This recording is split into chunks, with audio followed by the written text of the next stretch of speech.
Hey there, YouTube. WhiskeyCactus here, welcoming you back to our Let's Play of The Letter. This is episode number 16, and we are still on the Zachary arc, and I kind of find that hard to believe.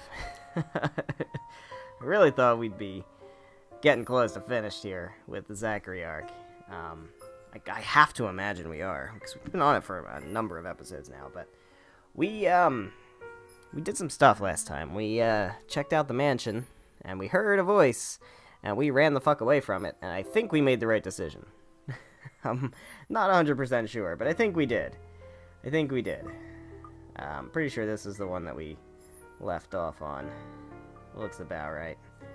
So, I'm gonna put my fingers on the, spacebar and Z and tab and all that shit, and get ready for what is potentially coming. Because we are at a point where there's just ... on the screen. And I don't like that. Especially knowing that we have to be getting close to the end of the Zachary arc. So, let's go ahead and see what happens. ...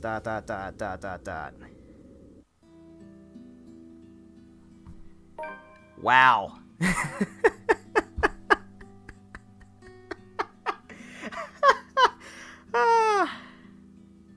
Who could have seen that coming?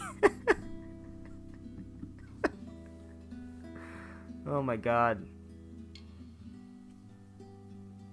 Apologies, you guys must have been screaming at the end of the last episode. Well, you know what? I retract literally everything I've said. Hey there, YouTube, WhiskeyCactus here, welcoming you back to our Let's Play of The Letter. We are starting the Marianne arc in this, oh god, this episode. Alright. We are Marianne McCullough. Birthday July 14th, she's 30 years old, 5'11", holy crap. That is significantly taller than me. Occupation interior designer, former architect. Irish, Roman Catholic, Bachelor of Arts in Architecture, alright. She likes chocolate, cats, classical arts, country music, oh, I thought we were friends, Marianne. Karaoke, board games, video games, anime, and other obscure pop, oh, wow, okay.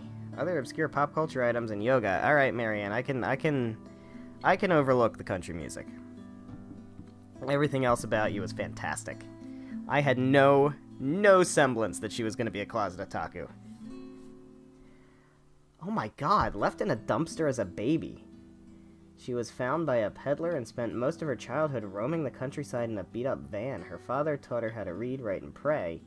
Though an unconventional life, it was all she knew. Child welfare and protection eventually caught on and required that she have a proper education. She was provided a scholarship at St. What does that say? Samthan School for young ladies and was bullied for being a charity kid, okay? Marianne only had one friend and was mostly focused on her studies, intent on graduating and returning to her father. A shame that he was diagnosed, oh my god, with Alzheimer's. Soon after, fuck off, man.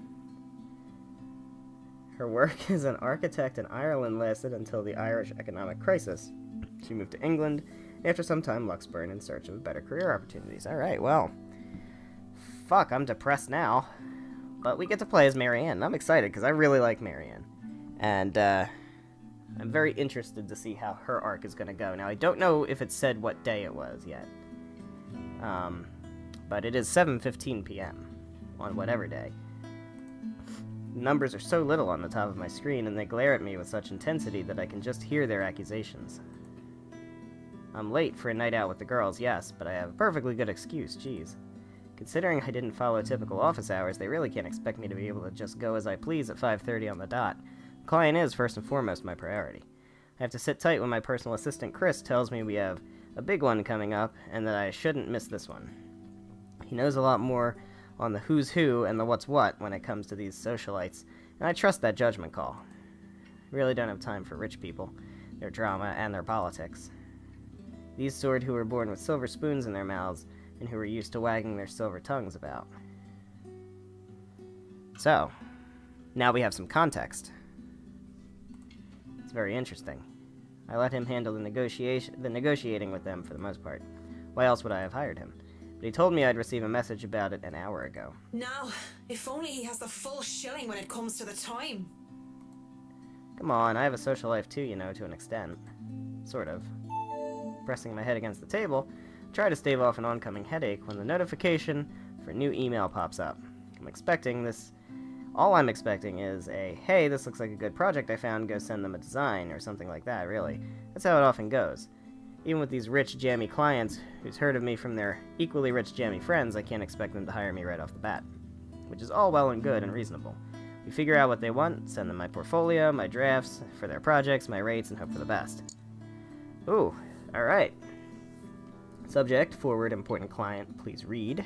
From Chris Oak Parker, I assume that is our assistant. CC, Marianne McCullough. CC, but who's it to then? What the fuck? It's kind of weird. At xmail.com. Alright. This is a big client, Marianne. I'll babysit Baruthiel for you. Baruthiel, I believe, is her cat. I think we learned that in the Isabella arc, when we mistakenly asked her about the cat. Just please take this one project. I promise this person is huge in Luxburn. I wonder who it could be. This email and any attachments are intended solely for the use of the addressee. If you are not the intended recipient, they have been sent to you in error. Any unauthorized use of information is strictly prohibited. 8 attachments. Let's see. I'm trying to take a quick look at these attachments. Doesn't seem to be anything odd about them. It's a big client, Marianne. Yeah, we read that. Okay. Oh, there's more. From Johans. Alright. That is the butler.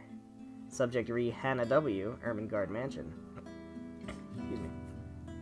Mr. Parker, this is a formal request to secure the services of Marianne McCullough, hereinafter called the designer, as authorized by Hannah Wright, hereinafter called the client, for an interior design work at Ermengarde Mansion, Luxburn, LX180RF, I think, United Kingdom. The client hopes to have the designer there on 21 October, Friday, with the time pending. Yeah, we read all that already. But as I open the mail and see that I've been requested by the client specifically, well, I certainly didn't expect that, and it's pretty straightforward, too. Anyone else would probably be excited. They would be working with the Hannah Wright. She's just one of those rich socialites that everybody loves to talk about, no matter how hard I try to tune such nonsense out. Would have been enough for me to reply an affirmative to Chris and leave, but he has never pleaded for me to take a project before. We've worked with big personalities in the past, celebrities, bankers, even a few politicians. My PA had been indifferent about those. So the question bounced about my skull before I spy one of the email attachments. There we go. Wright Enterprise donates £2.5 million to Refuge UK. Newspaper clipping from the Luxburn Daily business news section, boasting the headline Wright Enterprise donates, blah, what I just said. Okay. The grand opening of a new Wright hotel last Wednesday, our local billionaire couple, Luke and Hannah Wright, announced the donation of £2.5 million to help Luxburn Refuge keep their services open. Unexpected, but certainly welcome. This follows only a month after the couple's previous donation of the same amount to Save the Children UK. One of the largest donations, this amount will help keep the safe house in Luxburn open for several years. With this money, Refuge can keep helping women, children, and victims of domestic violence. Dosmetic violence, I'm sorry. Victims of dosmetic violence. There are rumors as well of the charity talking with the couple and looking into building a local center equivalent to their Gaia and Athena locations. These rumors have come to us due to one of the Enterprise's employees mentioning a Project EOS. Alright. Certainly caused quite a stir back then. Apparently they had invited businessmen and socialites everywhere, in the guise of it being some big business announcement. $2.5 million and an expensive-looking party to boot. These people sure know how to throw their money around. Indeed. Not that I should be so callous. They're going to do a lot of good and help a community of people with all those pounds. I, of all people, shouldn't criticize such acts, whether they were for show or not. At the very least, I know they'll be able to pay my rates. With the headline out of the way, however, I find myself staring at the picture that came along with the clipping. Ooh, does she have a crush? Because, wow. I ship it like FedEx. Here I am expecting a sour old woman in a blazer and skirt. The woman that was plastered on the front page looked like she belongs on the front page of the entertainment section, or even, if I am to be crass, as the pinup for a glamour. Okay, I'll be real here. A men's magazine. She sure knows how to rock that dress. Wait. Her hair, her eyes, her lips, she can't be her. At the same time, she is her, only several years older. She looks just like... No, come on, Mac. This world is full of pretty blondes. It's just a coincidence. Alright, well, with a shake of my head, I snap out of it and reach out for my phone when it buzzes, nearly falling off my chair in the process. Well, we have a journal entry, so we're going to check that out. So we are all the way back on the 18th, which is the day after the party.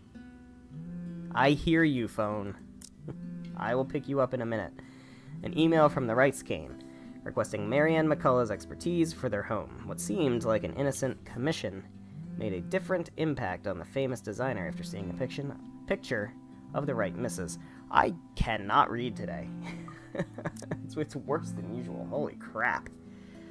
Man, I know it's like 8 o'clock at night, but even still.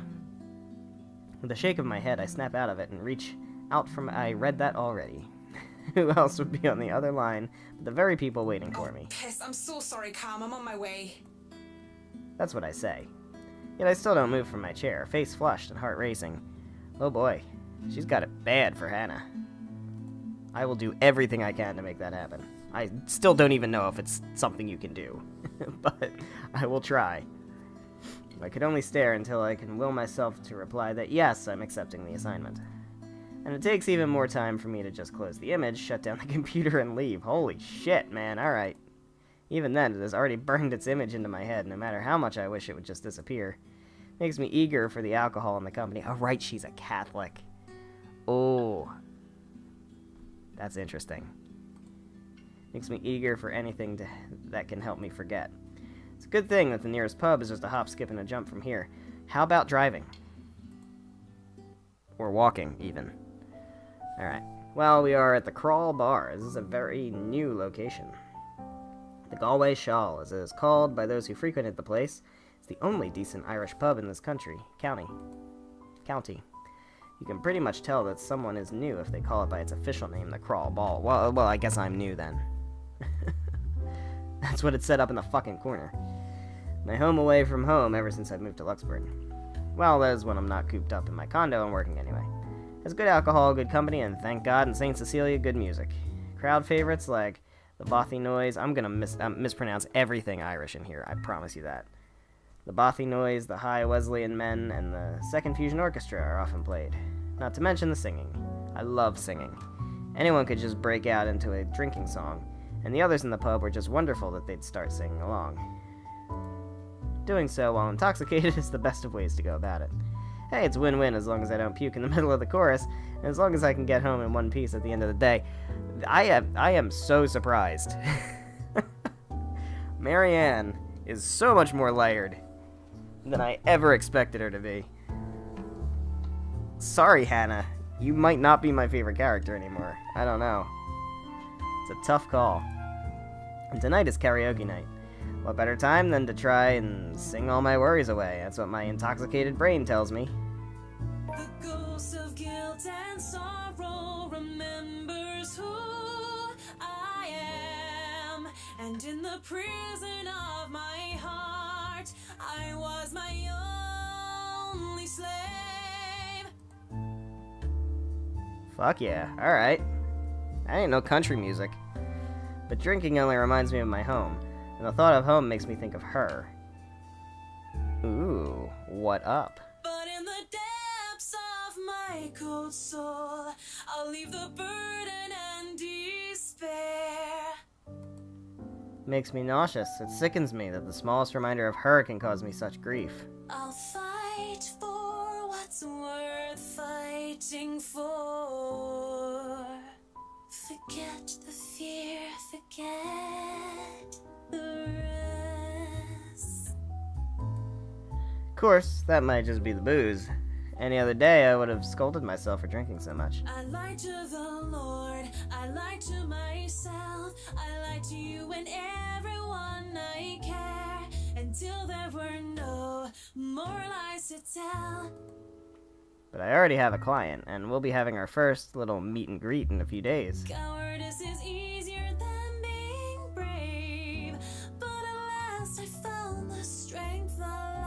sing my love letter to you.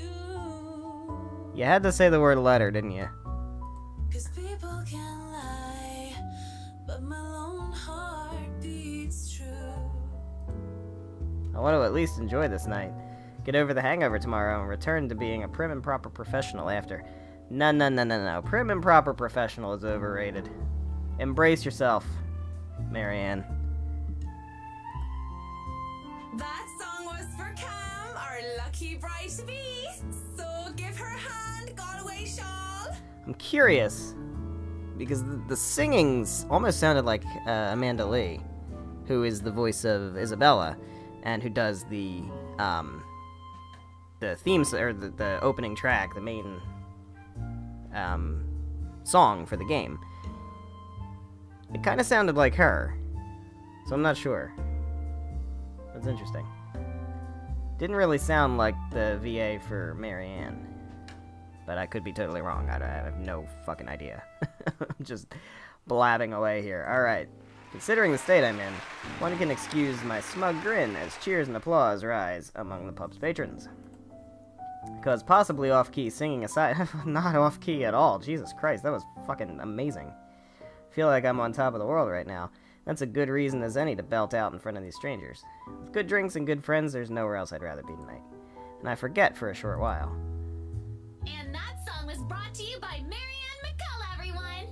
A round of applause! Thank you, Haruna. That was so good. You rock, Marianne. Thank you, Cam. Oh, please stop. You're just saying that. You know neither of us can hold a tune, Marianne. A toast to our shameless drunk singer. May your drinks forever flow and your notes be ever lovely. Cheers. If anyone deserves a toast tonight, that's Cam. Finally sealed the deal after 3 years, eh? Read 'em and wait, bitches. Kamala's diamond engagement ring gleams as she holds it up for all the world to see. So, must be her because of the ring. So that must be Haruna. She has reasons to be proud. 3 years of living together and her boyfriend finally asked her the big question. I don't know about 3 years being finally. Let's cool down a bit. Seems like a pretty reasonable amount of time. Obviously, she said yes. Don't get too attached to that ring or the one after, sweetie. I was wearing a wedding ring not so long ago, and look at where I am. But enough of me being a downer. Cheers to a happy engagement! Cheers. Of course, if something like Haruna's divorce were to happen, I'd be there for Cam. Just as Cam had been there for me, acting more than just my yoga instructor. Ooh. Okay. I can't be happier for my friend right now. Cheers! Cheers. Well, we both will be there for Cam, won't we? Haruna and I. Haruna has been a real bad year for her ever since her divorce. Such a nice person, even loaning me money to open a studio, and she didn't deserve what her husband had pulled. Well, it seems like most husbands in this game are fucking assholes, so what do we got? I'm happy she's smiling again and picking out like she used to. I think we've all missed our Japanese firecracker. We met in yoga class, something I had joined to keep myself in shape, and, well, honestly, so that I could make friends when I'd moved to Luxburn. Clearly it worked like a charm. And it definitely didn't have anything to do with the fact that I brought along my lucky D20 die with me on the first day. No, sir. Marianne, you are officially the fucking best. I love these girls so much. What about you, Marianne? You're 30 years old and you still haven't got yourself a man. Well, that changes everything I thought I read in that sentence. Maybe. I don't know. Maybe not. And you guys know I have a very busy schedule. I don't have time for that. Oh, come on! That's a lame excuse and you know it! Maybe. You need a man who'll take care of you and you need it now! Maybe some hunk will be your house hubby while you rake in the dough. I'm quite capable of taking care of myself. Who needs a Mr. Right? Hey, look at me, I'm Marianne McCullough, a lawful neutral cleric with 9 points in wisdom and 8 in charisma, but I can't get myself a date. Yo. Okay. Okay. I love it. I mentioned druids and demons once. Once. They don't even know the rules or understand what the numbers mean. I certainly am not some sort of holy person. I'm a far cry from a miracle worker, and I barely have the willpower to fight off demons, especially my own. Actually, maybe she isn't looking for a Mr. Right, but a Mrs. Right. Think you might be onto something, Hadina. Oh, my Marianne, we still love you even if you're in the closet. That would explain some things. Would it now? How do you know you don't have a ring anymore? Maybe you two can be together and I don't have to worry about my best girls being alone. What are you on about? There's nothing to explain. Here we go.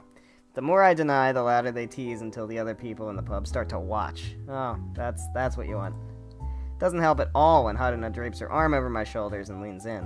Will I be all yours then? Will you be making me feel like a woman?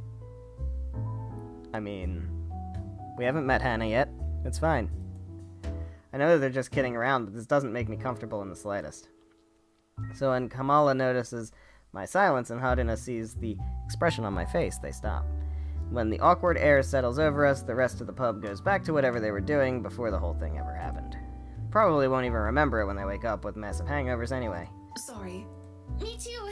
Hey, no hard feelings, right? I raise my glass. They smile. We drink. There's no need to say more. We're all definitely far too drunk tonight. Eventually the fun times end. It is a weekday after all.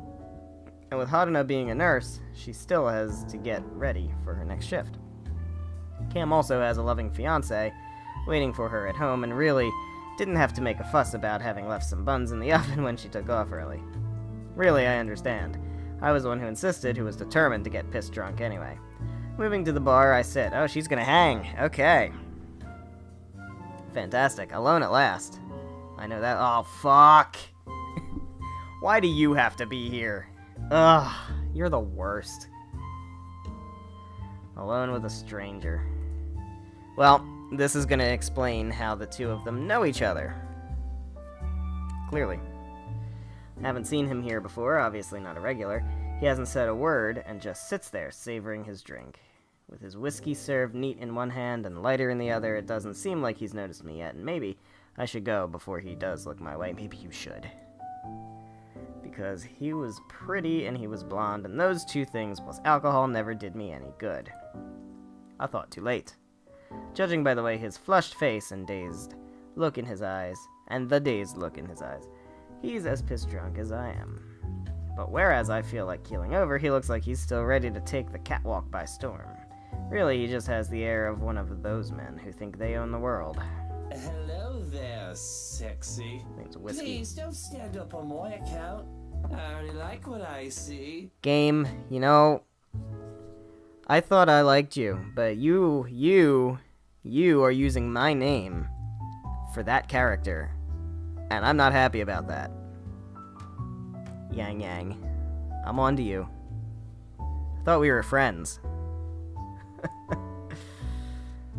You are not whiskey. I'm whiskey, god damn it. Fancy a drink? It'll be on me. Then again, I might be pleasantly surprised if he proves me wrong. Want some between the sheets? Sex on the beach? I'm talking cocktails, of course. Uh-huh. Fat chance. It doesn't matter, we both know how to play this game. There are two different ways for the night to end. One thing or another is going to happen, and I bet I get to decide, and I know exactly what I'm going to decide. Question is, what do I want to do? Oh no, that's fine. I'd rather order some blue balls or some AMF if you don't mind. Blue balls. Nailed it. Looks like he's about to say some witty retort, but stops himself and downs the rest of his whiskey. I order a mint julep. He gets another whiskey, and we start the customary small talk. Of course, the saying, "ask me no questions and I'll tell you no lies," goes without saying. We ask nothing about each other, offering up falsehoods to establish a strenuous fake connection between two strangers at a pub, if only to pass the time. Whiskey, as I have come to call him, is supposedly 21 years old. Bullshit. Single, also bullshit. Takes care of his sick mother. We don't know, but I'm gonna guess bullshit. And is a manager of some sort. Might be true.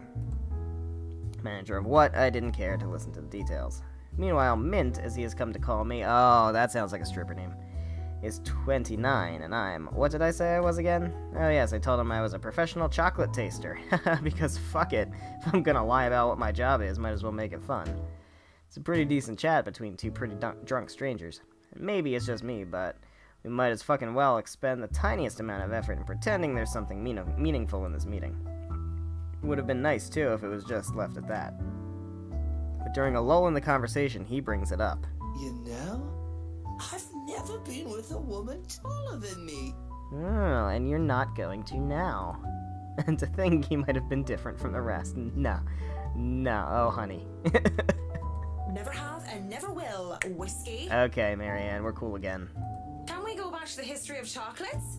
Did you know that chocolate candy was introduced in 19th century England as a healthier alternative to alcohol? Huh. I did not know that. St. Lucy was the most beautiful woman of her time. I bet you think so. She had men come from the four corners of the world just to see the pure light of her exquisite green eyes. She were so lucky, anyway. No, enough of the history lesson.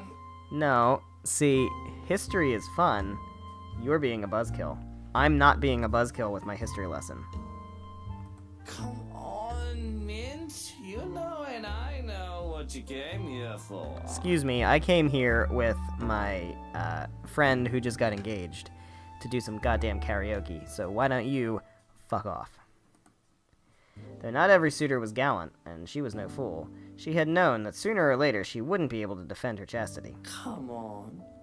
There must be something that gets you going. It's women, dude.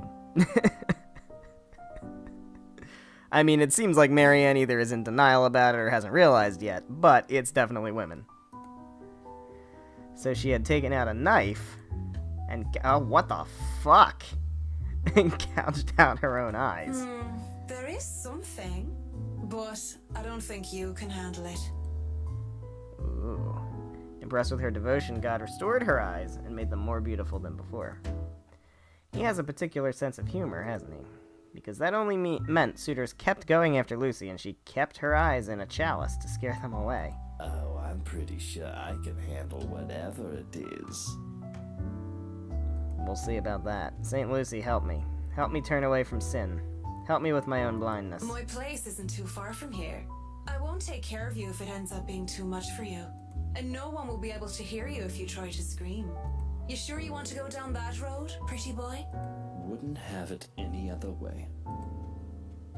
Well, maybe I don't have a choice in this. That's kind of unfortunate. ... Well.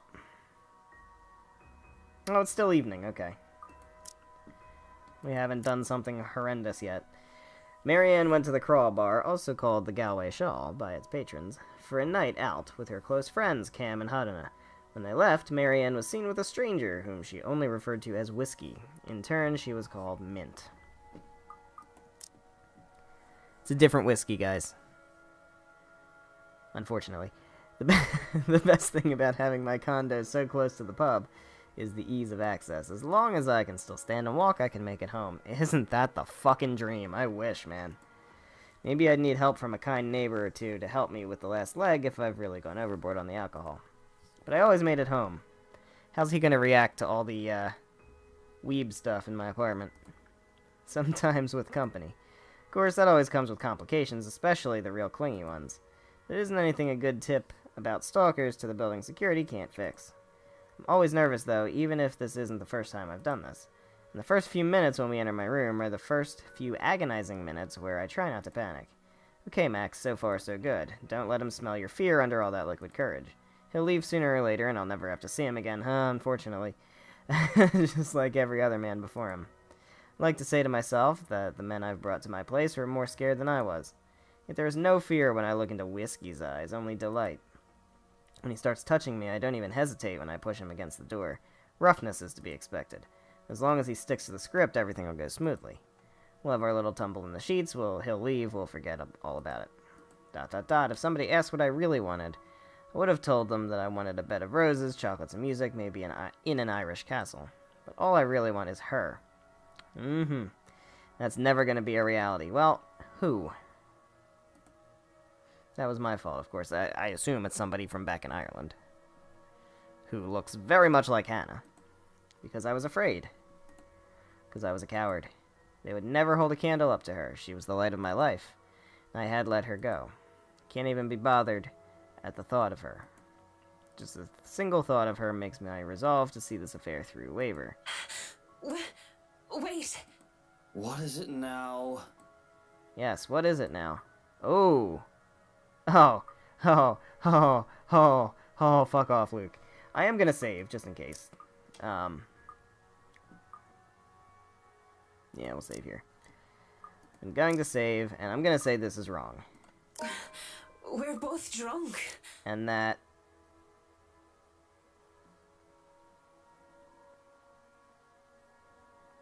I don't know what that did to my relationship with Luke. I like to think it dropped it down. But we'll see. And... This is wrong. Don't you think it's a bit fucked up that we're about to have sex and we're just calling each other by the drinks that we had? How messed up are we? Doll, shut up with the ethics and morality talk. It is seriously putting me out of the mood. Good, get the fuck out. If you want to leave now, Whiskey, I understand. I mean, with how smashed you are, it'd probably be best for you to sleep the night unless you want to be mugged. But I won't stop you. And this isn't going to happen. Bloody hell. We just got the cock-blocked achievement. I'm pretty proud of that, I'm gonna be honest. Of course, he's annoyed at me for putting off our night of sexual congress. But no means no. And beyond spewing a few profanities under his breath, he surprisingly simmers down soon enough. That's actually really clever because the tension between them that we've seen in the Hannah arc and potentially also in the Isabella arc could be because we slept together and don't want to admit it, or because awkwardness from this. So that works out really well. I was worried for a moment that he might try to force something. Instead, he makes a show of fixing his suit and smoothing down his hair before making himself comfortable on the nearest seat he could find. What are you doing then? You have a guest in your home. Oh, Put the fuck damn you. kettle Get on. the fuck out of my apartment. Dandelion tea if you have it. But I suppose all you have are those shitty tea bags from the store. If it isn't for the absurdity of this turn of events, I would have flipped him off for thinking I have no taste. But in the end, I just laugh. All I got are cans of Korean ginseng and lemon balm, though. No dandelion. Without a second thought, I do wet the tea. That's 3 minutes to get the kettle to boil. 3 minutes where we say nothing to each other. I mean, what do you even say to the guy I was going to sleep with until I changed my mind? Doubt he's in the mood to talk about the influence of Troy's on Mallory. Still unusual by the time we're both seated on my bed with mugs of tea in hand. Just so you know, whatever is going on right now is a lot stranger and fucked up than the one night stand. We are two messed up individuals by your logic. Everything is messed up, if you ask me. War, terrorism, famine, poverty, loved ones and loved lost. Oh, this whole world is a cesspool. I mean, you're not wrong. Dead air is telling when it fills the room once more. One would think that this is the perfect time to burst, to spill about whatever issues that made us the fucked up person that we are today. And it is. But I guess some part of me would rather not put the weight of my problems on somebody else's shoulder. Wouldn't be fair to leave that to a person when I don't even know if we'll ever see each other again. Sooner rather than later, we both pass out on my bed, mugs left forgotten on the floor. Interesting. When I wake, whiskey is already gone. Thanks for the tea, Marianne. Oh, what?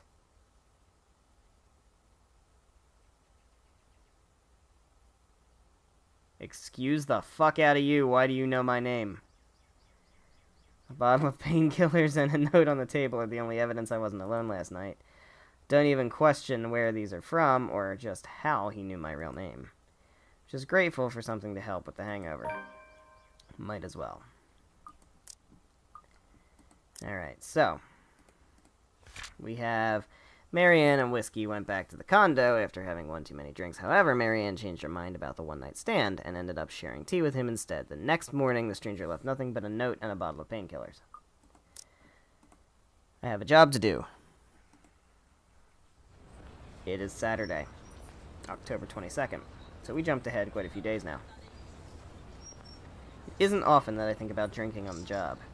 But after meeting with the Wrights yesterday, really makes me want to break my self-imposed rules. Because first off, fucking damn whiskey was fucking damn Mr. Wright.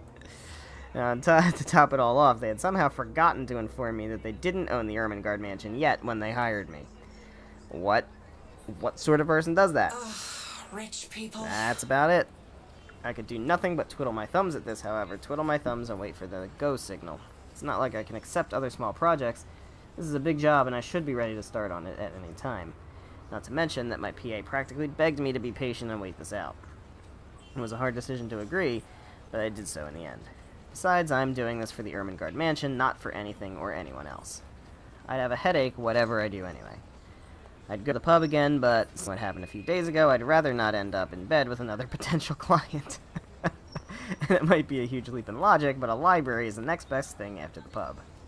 I have to go there anyway, I need more books for Dad. Turn the...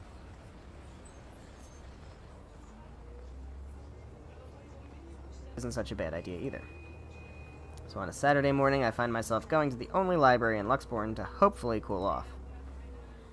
Alright. After returning an Urzuli and a poetry book of Henry of Podbrady, like I said, I'm probably going to mispronounce a lot of shit. Forgive me. I asked the librarian about several titles on my list, though I don't have much luck on that front. Dialogue with Death, why? Why you gotta say stuff like that? Has already been snatched, and she bluntly said that she did not keep Our Mathematical Universe for someone who didn't return to you. I ask about Siege and Rendition of Havana by Jacobo de Pezuela. If you count her snarling and pointing at the history section as headway, that is. The history section is devoid of any other except for myself and a redhead, although... Becca? Maybe? Nah, she's pink. She's got pink hair. I don't know if that counts as a redhead. Though I'd wager a guess that Red's just passing by to get to the classical literature section. So many books, so little time scanning the books, and seeing so many wonderful titles gives me great pleasure. And that's when I spot it. Hello, sailor. Why don't you come to Mama? History of Luxbourne Architecture, first edition. It's not the naval battle book I was looking for, no. Oh, it's even better. Newly acquired History of Luxbourne Architecture, first edition, too. I get it. I have been waiting to get my hands on the book for so long. The fact that there's only one copy proves to be a problem, though, and Red reaches out for the same time as I do. It's gotta be Becca, because it's gotta be an important character. I think I Yep. had this first, miss. There we go. Hello, you. Still don't know whether I'm gonna like you or not. Stare her down when she refuses to let go of the book. Refusing to let go of it as well, I raise a brow at her in the hopes that the fact that I was significantly taller than her would intimidate the girl. Even then, she refused with a rebellious look. This isn't exactly, miss. I mean, do you even know which architect was at the forefront of 18th century Irish architecture? Oh dear. She's gonna come back with an answer and I'm gonna shut the fuck up, right? Maybe. A beat. She blinks and I can't help the smirk on my face, which is wiped off when she opens her mouth. Edward Lovett Pierce, who established the Palladian style through his work with Castletown House and Irish Houses of Parliament. Oh. Well, isn't this meat cute? This bridge was destroyed in this troops while under the regency of Mary of Guise. She is a history teacher, after all. This is not what I was expecting. Let's be honest, how many people would know these history facts? Aside from me, anyway. Going right to the obscure ones, aren't you? Easy enough. Tullybody Old Bridge in Clackmannanshire, Scotland, on the January of 1560, if we want to be specific. I just got the achievement pop quiz, by the way. Suddenly, it's a game where we throw these history questions and facts at each other, back and forth in hushed tones, unless we want to be. After a while, it goes from some strange competition into this strange but friendly banter, if it could be called that. But as fun as it is, the exchange soon slows down until we're grinning at how odd this whole scene Marianne is. McCulloch, my desire for potatoes doesn't quite match what the stereotype jest. Rebecca Gales, the Scots' supposed hatred for the English wasn't enough to stop me from teaching their little spawns. Haha. Alright. By then, we had forgotten about our little tug of war, although she still holds the book in her hands. I'd let go of it without realizing when she answered my first question. History teacher, then? Got it in one. No wonder you gave me a run for my money. Now, if we're talking about architecture, I'd blow you out of the water. You're from where? Luxburn Uni? Oh no, just St. Goretti's. Ah, yes, St. Goretti. You'd think a school would choose a more appropriate saint to name themselves after, especially when they have very young students. And I'm guessing you're an architect, if you're so confident about the subject. Not exactly. Interior designer, Miss Gales. Please, just call me Rebecca. You aren't one of my students, are you? Marianne, then. I could have said that I was an architect, but why I wasn't one anymore. So, I've never seen you before. I'd like to think I've met every history aficionado in town. I blame the rock I've been hiding under, of course. Louse. Work often has me meeting clients on the weekends. I blame the rock I've been hiding under. I would have to steal that. That's pretty good. That must be interesting work. It allows for some creative freedom, sure, but it's like working with children sometimes. Though you probably have it harder working with actual children. The hardest part is convincing them that your idea is their idea. Inception. That sounds exciting. It is! True for any workplace, though. We just cross our fingers and hope there aren't any men. It's That interior designing is a frequent thing. I'm working on the Ermengarde mansion. Lucky me. That mansion. Intach. Wonderful. Breathtaking. I can't wait to start in it. You say that now. Now that is beautiful architecture. We will see what happens when the ghosts start coming out. A pause. Looks like she wants to say something at my mention of the house. Yes. Well, journal. What do we know? What has happened at this point? Have we talked with her about the letter at all?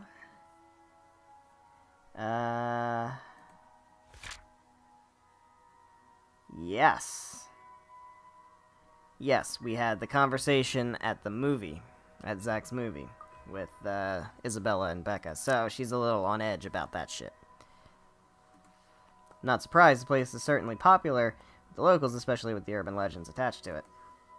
In the next second, though, she seems to think better of it and drops what she's about to say. So, do you have a portfolio or anything I can take a look at?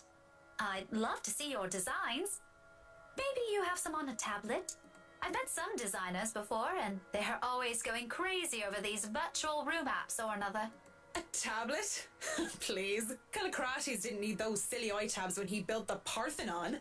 I certainly don't need one to design a house. Well, Jesus. Okay. Computer back in my is all I have. Why should I buy such an expensive gadget that will just get outdated within the year when what I have is just as functional? Traditional ways had a far more personal... Okay, well, apparently my computer froze, and I think this was about where it froze. I had to go back to where I had the decision to make with Luke, and that was the save that I had to load up. And I, made my way all the way back here. I thought briefly about making the other decision, because I think it looked like I got a lot of relationship points with Luke just by making that decision, but you know what? It's fine, whatever. So, I got back to this point. I didn't really go much farther before I turned and realized that my recording was frozen. So, we should be okay. It didn't lose very much, actually. Excuse me. And fuck touchscreens, they're evil things that make typing, which should have been a simple task, harder. And they make the screen all smudgy. For the second time. I do have an online portfolio, if you'd like. I can... Speaking or thinking of the devil seems to have summoned it, because before I can even carry on, Rebecca's attention wanes and she pulls out her mobile. For what I can only assume is a call, she gives me an apologetic look before standing up and excusing herself. Off farther into the aisles she goes for some privacy. I do my best to give it to her as well, trying to tune her out. Well, is something wrong? Lunch at the coffee house? Sure, I can make it. I'm not too far, I can be there in 10. But with how quiet the surrounding is, she can't blame me if I overhear snippets of her conversation. When she returns with a sheepish look on her face, I know that our friendly chat has to be cut short. Sorry, I have to go and meet with some friends. It's fine. Totally fine. No need to even apologize. About the book. Her embarrassment increases twofold when she realizes she's still holding on to History of Luxport architecture. I don't give her time to think about it, as I put a hand up and shake my head, fishing out a pen and paper from my bag, along with one of my business cards. I hand them over to her. You know, I'm busy with work, so I might not even be able to take a peek at it anytime soon. You can go ahead and have it, but you'll have to ring me up when you're returning it just so I can snag it right away. Deal? She makes quick work, penning her number down and handing it back to me with a grin. Deal. Just message me during school hours, of course. You have a good day then. You too. With Rebecca gone, I'm left alone, standing in the history section. Though my original plans were simply to sit down and read a good book, our little pop quiz, if you could call it that, made the time pass by without any of us even realizing it. It was fun, and I do believe I made a new friend. Good job, Marianne. Even with the talk of lunch, however, I don't feel like grabbing a bite to eat. There are still other books to read here, and I'm hoping to find something that will help me while I work with the rights. Something like How to Deal with Arseholes Professionally 101, just in case. I've dealt with a lot of uppity, snooty, and rich clients before, but it's still better to be safe than sorry. Because Luke Wright just takes the fucking cake, and he probably manages to eat it too. Seems the world is conspiring to keep me from my me time, though, as my mobile vibrates in my pockets the moment I find something from the shelves of the classic literature section. Marianne McCulloch, Charlie Rose Design speaking. Rose Cooper here, Miss McCullough. Interesting. I hope I didn't catch you at a bad time or anything, but I just wanted to check in and tell you that we've got the clear to hand over the documents. Madam Wright told us that we should forward the floor plans to you. Already? How did they go through the process so fast? Surely there's so much red tape to even acquire the forms and the transferring of rights. No matter how rich the rights are, it shouldn't be this quick, right? So, if I can just have your email, I'll be sending them your way. I'd actually like a physical copy of the floor plans. Oh, I suppose that's fine. I'm not at the office right now, but I can inform Miss Santos of your request. I'll make sure to drop by the office after lunch if that's fine. Not a problem. Right. Well, cheers. Right. Cheers. I don't know. I just don't. Is there some sort of deeper miscommunication when we last met? These things take time. It's been, what, a day? Less than that, even. There isn't even a point in trying to make sense of these people who seem to be larger than life. Looks like I'm on the clock starting today. I might as well eat. So we have this journal entry again. Again for me, not for you. Marianne befriended Rebecca Gales. During a visit to the library, Marianne received a call from Rose Cooper afterwards informing her that the Ermengarde Mansion's floor plans are ready for pickup at their office. And we have this adorable picture of Rebecca, who seems to be amazingly nice to everybody except Isabella. Grabbing some fish and chips from one of the street food stalls, I find a table to spend time with a copy of Marquis de Sade's The Crime of Love, since Rebecca left me with the book I wanted. I've read this one before, along with the rest of his works. This would be the 18th time, in fact. But it's always nice to read through it again when I don't have the time to enjoy something new. Besides, when you're dealing with people so filthy rich that they just end up being plain filthy, you need a good old Marquis sound advice. La blessure se trouvant sans aucune sorte de conséquence. Now, it would not be fair for me to translate this for you guys, because I already have seen what it translates to, and I did not get it correct. The wound being without any consequence. It's been 10 years since I've taken French, guys. Come on. Cut me some slack. Of course, it's folly to think that things have no consequence when everything actually does. Briar Realty Corporation's Luxbourne branch isn't too far off from the city center, just a few blocks away, and I can easily eat and walk. This is, I think, about where I noticed it froze, so we've made up some time. It's only been about 5 minutes, so I think we're good. I'd rather use this time to rest before I go into a flurry of activity. No doubt there'll be so much to do once we get hands-on with the mansion. Still a lot better than working on another condo, at least. Surely, no matter how much BRC and the old owners put into the restoration... Oh, no. there was a couple more little blurbs before it froze, because I definitely remember this. Preservation of the place. Any big repairs would be superficial at most. I am quite certain that in their haste to sell the property, they did a rush job. It isn't an infrequent thing to do despite it, how it is frowned upon. There'll be a lot of hidden issues. Yes, indeed. That I will need to weed out, and I have to make sure I find every single one of them. Maybe don't. Maybe let one of them not be found. Especially the more serious damages. Structural integrity is definitely on top of the list we have to consider. This is where it froze. Okay, so the building might look sturdy, but it is centuries old. That alone will likely pose a few problems here and there, put limitations on what we can do. Besides, despite how much I detest these rich snobs, they can pay rather handsomely, so as long as I do an excellent job and do more than necessary. Those two things always made sure the referrals kept coming. I don't even have to hunt down projects for myself. Alright, so we did not get to this point, and I think this is probably a good time to go ahead and wrap up the episode, because I think we were about like 44 minutes in or so when it froze off, so we should be at about like 51 or so now. So this seems like a good spot to end off. So thank you guys so much for watching. If you enjoyed the episode, please be sure to leave a like and a comment down below. How are you enjoying the game so far? Now that we are from Marianne's perspective, what's your feeling about Marianne? Who's your favorite character? All that good stuff. Also, make sure you're subscribed for more of the letter, more Tales of Exilia, and anything else that happens to pop up on this channel. So thank you guys so much. Next time, we will continue on with Marianne. So I'm excited. I really like her. I think she's a cool character. She might be my favorite character. So I'm excited to see what's going to happen. No spooks this episode. I'm kind of okay with that. I'm sure there will be spooks next episode, so we'll see. Stick around. Make sure you're subscribed. All that stuff. I will see you in the next episode. Goodbye.